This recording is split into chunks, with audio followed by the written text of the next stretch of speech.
What a difference conversion makes. Take the pre-Christian Saul, for example.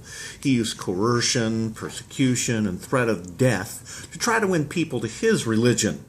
These are the weapons of the flesh. They may produce outward conformity, but rarely change the heart. Did you know that over the years that hundreds of well-meaning missionaries have recklessly attempted forced conversions? In the Dark Ages, the Roman Catholic Church used forced conversions as their main means of Christianization. Let me give you an example. Charlemagne, king of the Franks, forcibly converted the Saxons.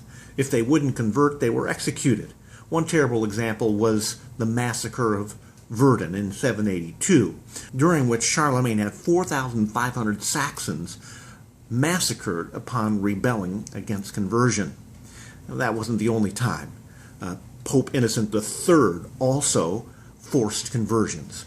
But Christianity is not the only religion to do this. Islam uses forced conversions as its main way of winning converts. In fact, jihad, or holy war, is all about instilling fear into people so that they will convert to Islam.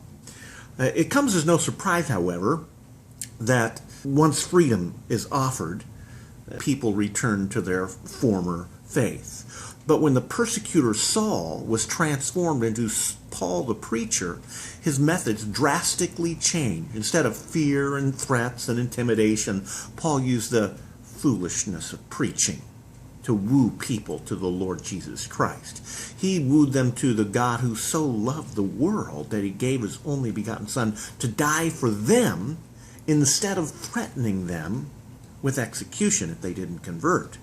You see, that's because inherent in the gospel is the power to change lives. The gospel is the weapon so powerful that it can turn a murderer into a preacher. It can reach down into the brothel and change a prostitute into a godly woman. It dries up the alcoholic. It heals broken marriages. And most of all, it takes creatures of wrath and sets them on the upward path to glory.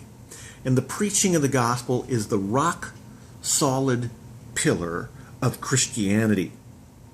What makes Christianity mighty? It's because people believe it with all their heart, soul, mind, and strength. And that changes the world. It kind of reminds me of a story I heard of Steve Jobs, who met with John Scully in 1983 to lure him from his position of CEO of Pepsi to Apple Computer. Steve Jobs successfully sealed the deal after this legendary pitch. He asked John Scully, "Do you want to sell sugared water for the rest of your life? Or do you want to come with me and change the world?" So that's quite a pitch, but the same one I'm going to make to you. In a world where the gospel is watered down to easy believism and artificially sweetened with sickly sweet flavors of health, wealth, and prosperity. Let me ask you this. Do you want to follow Jesus and change the world? Or do you want to preach a lifeless gospel?